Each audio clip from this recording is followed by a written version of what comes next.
And unfortunately, no matter how much talking I do, there's going to be millions of people that are going to go ahead and just fit right in because all the studies show that 70% of all people will follow the crowd, even if the crowd is wrong. I am not the crowd. I don't want to be in the crowd. I walk away from the crowd, right? And I try to. It reminds me when I was training to be a pilot, and I flew. I got the great opportunity to fly a plane to my mother-in-law's house, or not to her house. We didn't land in her front yard, but I flew out that direction, and it normally takes us almost an hour to get there, especially in traffic. And it was 8:30 in the morning, absolute complete rush hour madness in Chicago. And I remember we got there, that this hour-long trip took less than 15 minutes.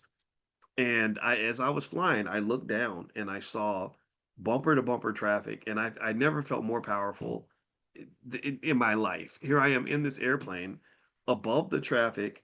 And I'm not constrained by the road. They can only go forward and back. I could go sideways. I could go to a lower or higher altitude.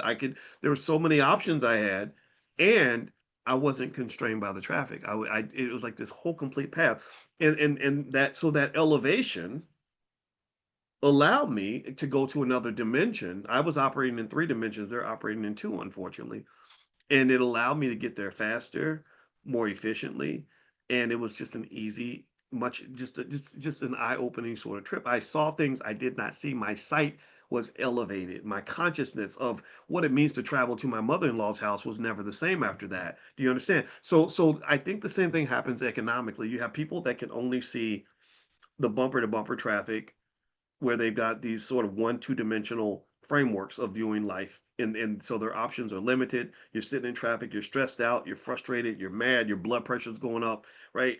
People spend tens of thousands of hours of their lives in traffic, right?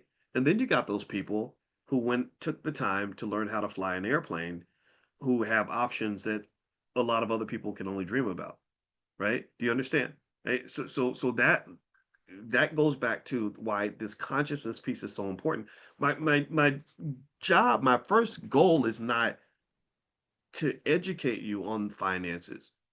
It's to open your consciousness up to that education, to open your consciousness up so that you see the value in it, right? I could talk to a lot of people about this stuff, but they may not want to hear it, right? It may not have any value, right? So when your consciousness is opened up and you're open-minded and you're like, okay, let me process this and let me think this through. And then that requires the courage, like, right? Like flying does require courage.